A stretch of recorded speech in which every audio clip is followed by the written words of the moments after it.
अस्सलामुअलैकुम कना कना लेबनो थोगलक लो वारी नापतंग सरमसी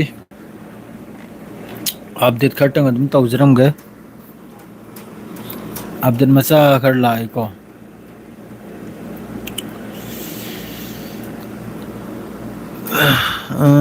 हौजिकता यामना साथीबा पाव खर लाई ngasiगी 24 hours sida mi nipal amdi kanam tawkhibagi said oikibagi pawum lakhare aduga amaka list makhoigi sikhriba list amasung hojiki thaduk thajin tawgodoriba Israel gi miyoi makhaido adu makhaidu kanam tawkhraba adugi list tu Hamas ki taraf tagi sinna khare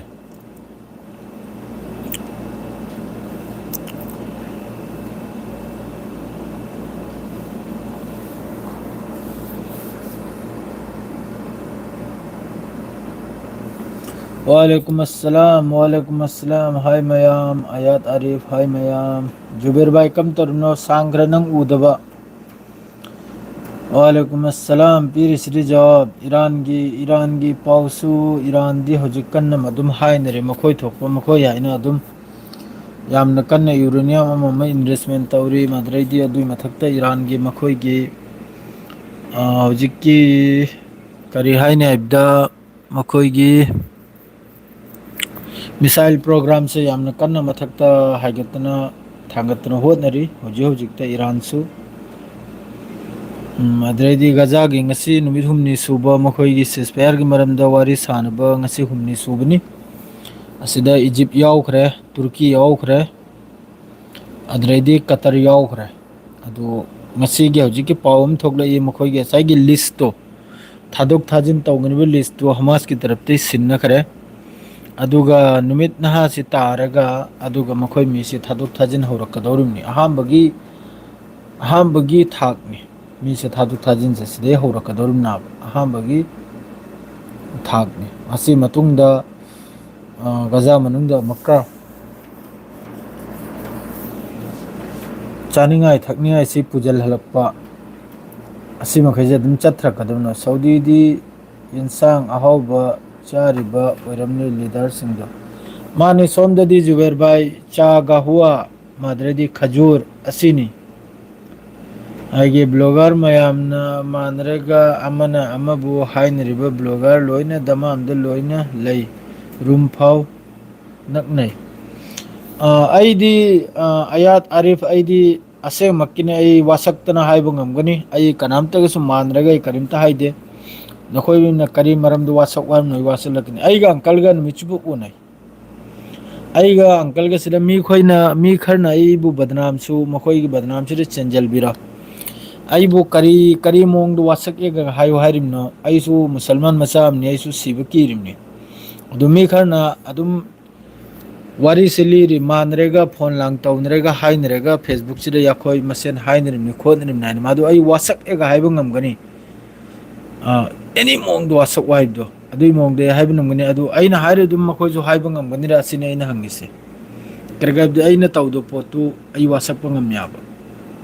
सिदा मी कोंगाइम ना हाइरेबा मानरेगा नखोय मखै मानरेगा Facebook सिदा ngangiमनी सइमनी आलिम की मरम दो ओइगेरा कैनोम की मरम दो ओइगेरा असिकुंबा वासे बदनाम से याम कन तौरे नाको जुबेर भाई हाइरम दो वासे सेंगदोकलम गे मक्तन अदु हजि मयाममनी बदनाम तौरिसे सुम नखोय मानरेगा तौरिमनी अमा मसे बादु आईदी वासक्तना हाइबो ngमगनी आई अदु कुमद्रा फोन सु तौनरेगा हाइनपसु लेते नंगना सुम हाइरो नंगना सुम हाइरो आईगा अदुम अंकल गा नुमिचुपा अंकल गा गे थेंगने अंकल ड्राइवर नमी खंगिदरी मागा नुमिचुपा वीडियो खर सेमी मागी वीडियो खर आइना नंबी वारी वताय अदुम तवी मादरे करुम करुम द वायरल लाइ मसी अदुम येंगी फमनरेगा अदुगा अते अखोय अमफाव तौजे जो भी हो मीना बदनाम तौदु तौजने अदु अदरेदी सोमनरमका इजराइल अमसुंग गजा की लांचिरा हजिक फावदा 67,173 सुगरे सईद ओरिसे अशोक पनबु 1,69,780 नि मासी 7 अक्टूबर दगी हजिक फावदनी असी हजिक फावदन ngasi chahi ani suramni adu sida hojik su atei atei country su mayam ma hairak laba madrei di kainom da su hojik ki mohoy gi global flotilla haina makhoi gi hojik ki jahaz kharam la ye amakkan hal phagi bai matung adu su ngarang amakka Israel gi tarap tagi adugi jahaz makai loina phadna adugi mi makai do ayambada mamangai da phagi mi makai dir loina deport tau thokhara adu hojik amakka nauna sangle ido sina boy khoi gi turki dei lak pe yauri madre amakka rom dagi su lak pe yauri adu makai gi mi disu kabak ama pharaga ngasi makhoi gi cc camera adredi makhoi gi live camera adu krak to thugai be khaiba sina chim mayam am toy ba kainu manung sida asim lai kira adu mi me khadi loina phadna loin thado kara madre di hojik na bo karino haibda wari sanre tanja sida achau blast oibagi gaza manungda adusu aduna kari mong na haibda makhoi gi remote control na season aba vehicle adugum duna explosive tawrimni adredi somna makka Israel की force ने intercept तौखरिजे Gaza दला इबा flotilla से मी 90 मी साम दे तरा activist ने असी पूरा arrest तौरगा release तौखरे Israel की जेल दा मसी आफ्टर सिदा मी नो बॉय मी साम दे तरा ताप से सी नहल की मखोई की फाखिबा नहल ममांगे द लाखिबदो अदुरा खरम दि थादोखरे दन माद्रे सिदा मी चाम दे तरा तापसिम फारगा जेल दा हप्ता आमगी ओइने मखोइसे ग्लोबल फ्लोटिला ग्लोबल सुमुट फ्लोटिला असिगी मी नाबो जि फादन थमौरिसे मी चाम दे तरा तापसे माद्रे दि सोमन हमको लाकलेगा 24 hours सिदा 24 hours सिदा गाजा मनुंग द मी निपाल निको सिरिसे ngasiगी सहीद ओइदिसे माद्रे सोमन हमका इजराइल की सेटलर मखैना ओल्ड सिटी इब्राहिम मस्जिद इब्राहिम अखोई इब्राहिम को वो मस्जिद अमा लई वेस्ट बैंक हिब्रू सिदा असिदसु यामना कन्ना वफा एजेंसी की तरफ तगी हारेमनिको मखोई की दर्जन अमा मखोई की इजराइल की सेटलर खुचुकुलाई पायरगे संगलेगा हौजिक की इब्राहिम मस्जिद हारिसिदे अखोई की तोर फोर तौबा अदुई मथक्ता अखोई की नाफरमानी तौबा माद्रे लाउदना खोंगना तौबा सिकुंबगी पावमसु लायाबा सिने बुकराय दना हाइदे बेत रमियो हरबा कनुम सिदनाबा मसिना मरम ओरेगा अदुगुंबा कनुम दुसु थिंगरे मस्जिद दुसु सिंगरे अदरेदि सोमना मक्का मखोई की बेन गेबिर हरसिना सिदे लोइन यावरुम मखोई सेटलर मखोई की नेशनल सिक्योरिटी मिनिस्टर ने इतिमार बेन गेबिर हरसे मासी इब्राहिम मस्जिद मनुंग दसु चंगले अदरे सोमना मस्जिद अल-अक्सा के मखोई की बाउंड्री सु चंगले कंपाउंड सु चंगले अदुगा यामना लाउखोंग न तौबा तोर फोर तौबा असिना चिंगु मयाम तौखराबा बेन गेबिर हरसे यामना मासी फत्तबा मखोई की याम साथीना फत्तबा मखोई की मिनिस्टर ने यामना अखोई की कट्टरपंथी हाइबदो अदुनाबा मादरेदि सोमना अमका लाकलेगा मखा सोमना बो नातोल जी जिरी चेली करेगिनो खंगदे ngasi अमका अल जजीरा की तरफ तगी रिपोर्ट अम लाई सिने बुकरा दना इजराइल की फोर्स ना अखोई की कार बम सीजन रहेगा सिने बुकरा दना दु सबरा हरि मफम सिदा गाजा सिटी दे सबरा हरि मफम सिदा कैनम से सीजन रहेगा पोखाय हलबा अदरे सोमन हमका इजिप्ट के प्रेसिडेंट आदिल फताह सीसी ना हर सिनबो हौजिकी मतम सिदा यामना हौजिक ngangribा मखोई इजिप्ट हौजि वारी तौनरिसे यामना फजना वारी से अखोई पॉजिटिव त चटलिसेनि मान सिदा हमको थोइगे तबलाब मान हाइगलमिसे मादरे दि सोमना हमका हमास की तरफ तगी मखोई फादना थम्मिबा मादरे हिंगिबा असिपुन मक्सी कनम तौरसिनि मागी कनम से लिस्ट से पीख रिलीज तौखरसिनि हमास की तरफ ते मखोई गसाई हाइना पूरा इजिप्ट की माइकई दो ओरगा रिलीज तौखराबा साइगी लिस्ट से असिगी मतुंगदा हौजिक चथ्रकदरनि करी मोंग दना मादरेदि सोमना मक्का इजराइल की तरफ तगी हौजिक 11100 11100 फिलिस्तीनियन जेल दगी असि थादोक लागी दरुमनि हौजिक सिसफायर से मखोइने इनरिसे सिसफायर से मादरेदि हौजिकता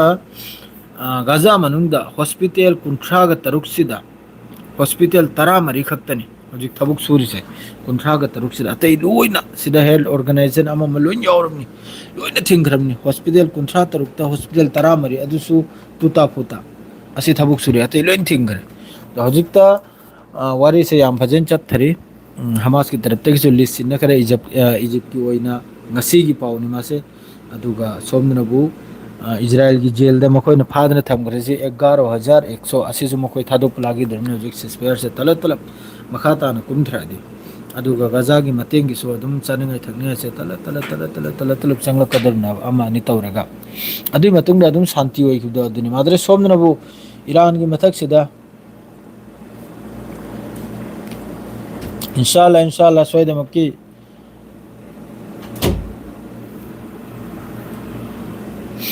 ꯁꯥꯎꯗꯤꯗ ꯐꯥꯔꯁ ꯇꯥꯏꯝ ꯂꯥꯛꯄꯗ ꯐ꯭री ꯚꯤꯖꯥꯒ ꯑꯦꯒ꯭ꯔꯤꯃꯦꯟꯒ ꯀꯝꯕꯅ ꯐꯒꯅꯤ ꯏꯌꯥꯝꯕ ꯋꯥꯈꯜꯗ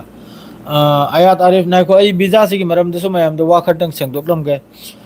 ꯐ꯭री ꯚꯤꯖꯥꯁꯤꯅ ꯏꯌꯥꯝꯕ ꯑꯌꯥꯠ ꯑꯥꯔꯤꯐ ꯑꯩꯅ ꯍꯥꯏꯔꯤꯁꯤ ꯐꯖꯅ ꯃꯨꯟꯅ ꯅꯍꯥꯛ ꯐꯖꯅ ꯒ꯭ꯌꯥꯟ ꯃꯦꯟ ꯇꯥꯍꯧꯔꯣ ꯑꯦꯛꯗꯝ ꯐꯖꯅ ꯇꯥꯍꯧꯔꯣ ꯀꯅꯥꯝꯇꯅ ꯍꯥꯏꯔꯣꯏ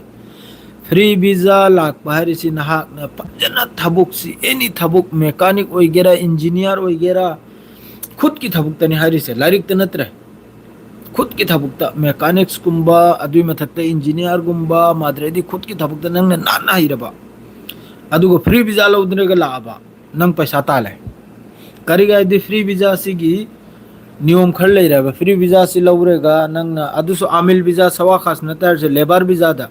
ꯂꯦꯕꯔ ꯚꯤꯖꯥꯁꯤ 1.5 lakh 2 lakh ꯀꯤ ꯌꯥꯔꯣꯝ ꯇꯥꯅꯕ ꯈꯪꯉꯤꯕ꯭ꯔꯅꯦ ꯑꯗꯨꯒꯤꯗꯨ ꯂꯧꯔꯒ ꯂꯥꯛꯑꯗꯤ ꯐ꯭री ꯚꯤꯖꯥꯁꯤꯗ ꯀꯔꯤ ꯃꯑꯣꯡꯗ ꯍꯥꯏꯕꯨ ꯀꯔꯤ ꯃꯑꯣꯡꯗ ꯅꯨꯡꯉꯥꯏꯅꯤ ꯍꯥꯏꯕꯗꯣ ꯋꯥꯂꯩꯀꯨꯝ ꯑꯁꯂꯥꯝ ꯑꯩ ꯏꯇꯥꯎꯒꯤ ꯖꯋꯥꯕꯁꯤꯡ ꯈꯛꯇ ꯄꯤꯔꯝꯈꯤꯒꯦ ꯑꯗꯨꯒ ꯑꯩ ꯋꯥꯗꯨ ꯃꯈꯥ ꯇꯥꯔꯛꯀꯦ ꯏꯇꯥꯎꯁꯤꯡ ꯂꯥꯛꯄ ꯇꯥꯔꯗꯤ ꯅꯪꯅ ꯁꯤꯗ ꯊꯕꯛꯇꯣ ꯐꯖꯅ ꯐꯪꯒꯅꯥꯕ ꯅꯨꯡꯉꯥꯏꯕ ꯊꯕꯛ ꯇꯣꯂꯣꯞ ꯆꯥꯎꯅ ꯅꯪꯒꯤ ꯈꯔ ꯇꯧ ꯃꯈꯩ ꯐ꯭री ꯚꯤꯖꯥꯗꯨꯗ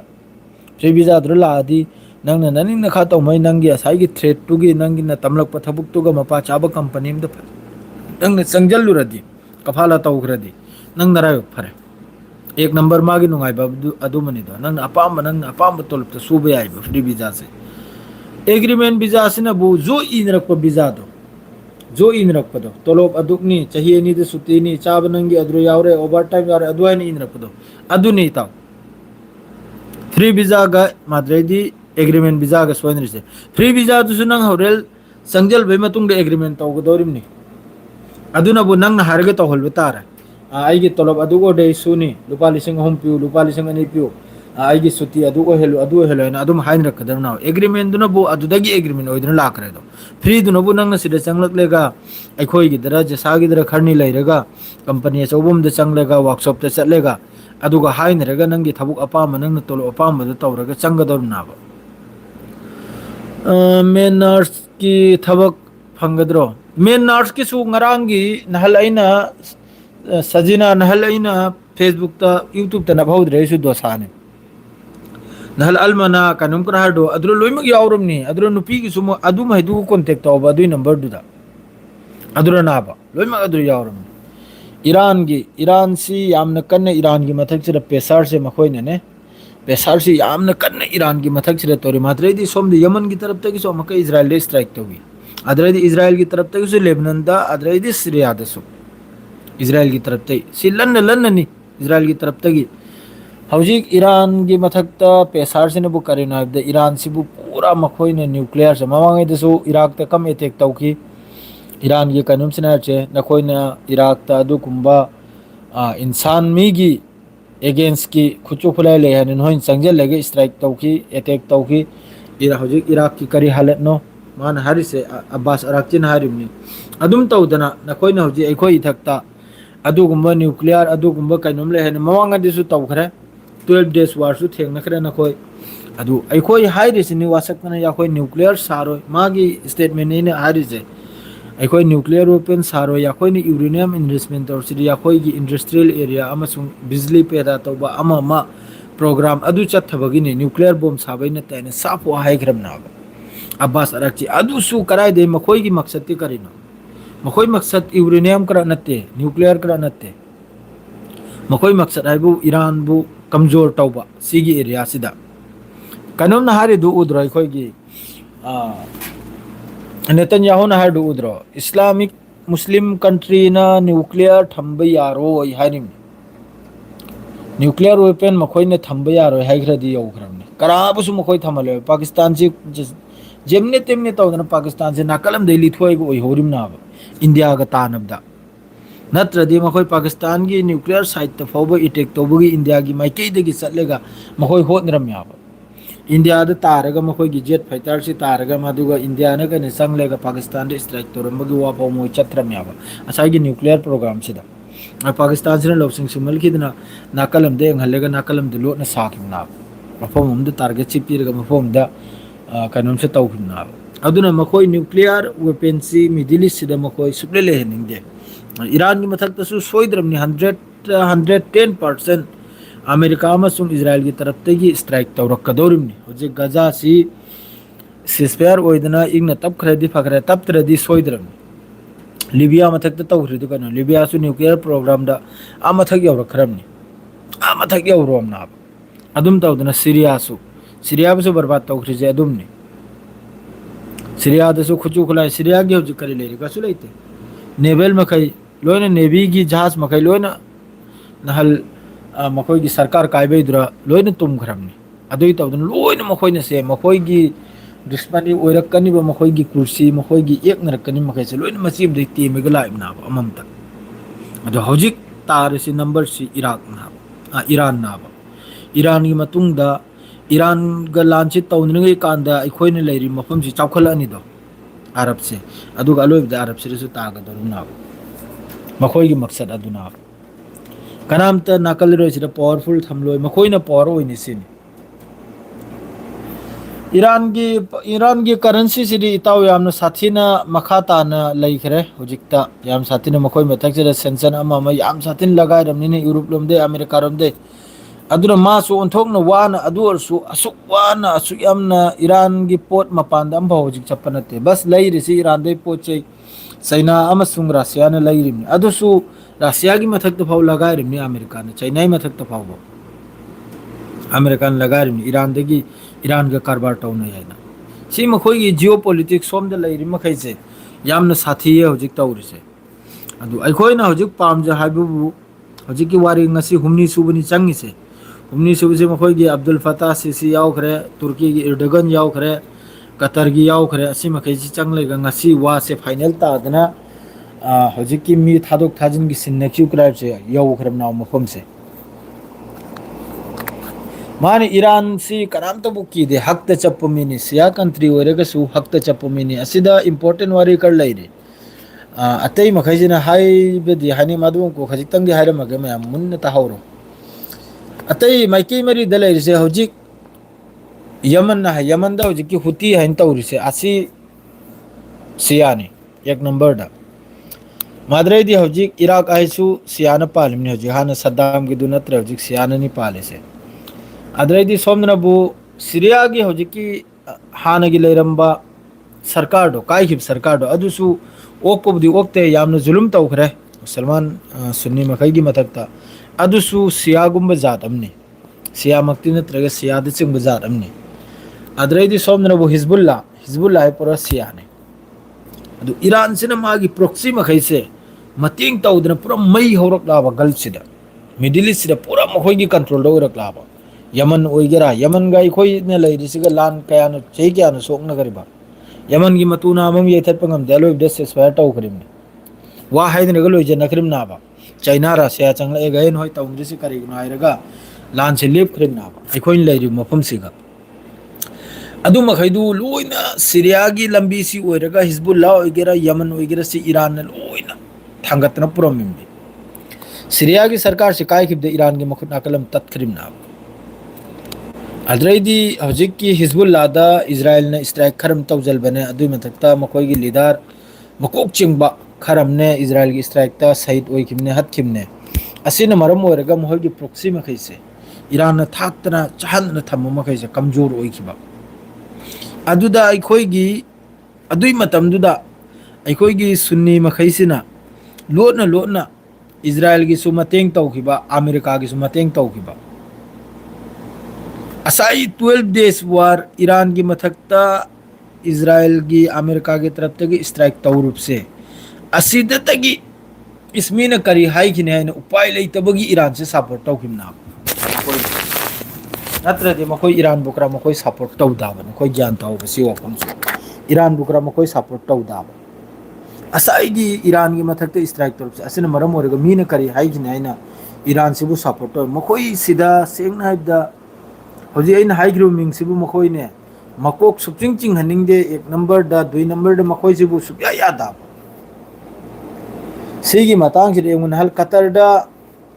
ꯑꯃꯦꯔꯤꯀꯥ ꯏꯖ꯭ꯔꯥꯏꯜꯅ ꯍꯦꯛꯇ ꯏꯁꯇ꯭ꯔꯥꯏꯛ ꯇꯧꯕꯗ ꯀꯝ ꯇꯧꯔꯛꯈꯤ ꯃꯑꯣꯡꯒꯤ ꯋꯥꯁꯦ ꯇꯥꯔꯛꯄ ꯐꯪꯕꯅꯤ ꯏꯁꯇꯦꯠꯃꯦꯟꯁꯦ ꯃꯊꯪ ꯃꯊꯪ ꯏꯁꯂꯥꯃꯤक ꯀꯟꯇ꯭ꯔꯤ ꯃꯈꯩꯁꯦ ꯂꯣꯏꯅ ꯄꯤꯅꯔꯛꯄꯅ ꯖꯔ ꯖꯔ ꯖꯔ ꯂꯥꯎꯅꯩ ꯏꯔꯥꯟꯒꯤ ꯃꯊꯛꯇ ꯕꯪꯀꯔ ꯕ꯭ꯂꯥꯁꯇꯔ ꯕꯝ ꯑꯣꯏꯒꯦꯔꯥ ꯏꯖ꯭ꯔꯥꯏꯜꯅ ꯈꯪꯍꯧꯗ ꯃꯈꯩ ꯏꯁꯇ꯭ꯔꯥꯏꯛ ꯇꯧꯕꯗꯨ ꯅꯣꯡꯃ ꯈꯔ ꯅꯤꯅꯤ ꯈꯔ ꯂꯩꯔꯒ ꯀꯟꯗꯦꯝ ꯇꯧꯈꯠꯂꯛ ꯌꯥꯕ ꯅꯍꯥꯟ ꯀꯇꯔꯗ ꯍꯦꯛꯇ ꯇꯧꯕꯗꯗꯤ ꯀꯝ ꯇꯧꯔꯛꯏ ꯅꯈꯣꯏ ꯎꯍꯧꯗ꯭ꯔꯣ ꯃꯥꯏꯀꯩ ꯃꯔꯤꯗꯒꯤ ꯅꯦꯇꯣ ꯈꯔ ꯁꯦꯝꯅꯈꯤꯗꯅ ꯑꯃ ꯈꯔ ꯁꯦꯝꯅꯈꯤꯗꯅ ꯇꯧꯈꯤꯕꯅꯤꯅꯦ ꯑꯗꯨꯅ ꯃꯈꯣꯏꯁꯤꯗꯅꯦ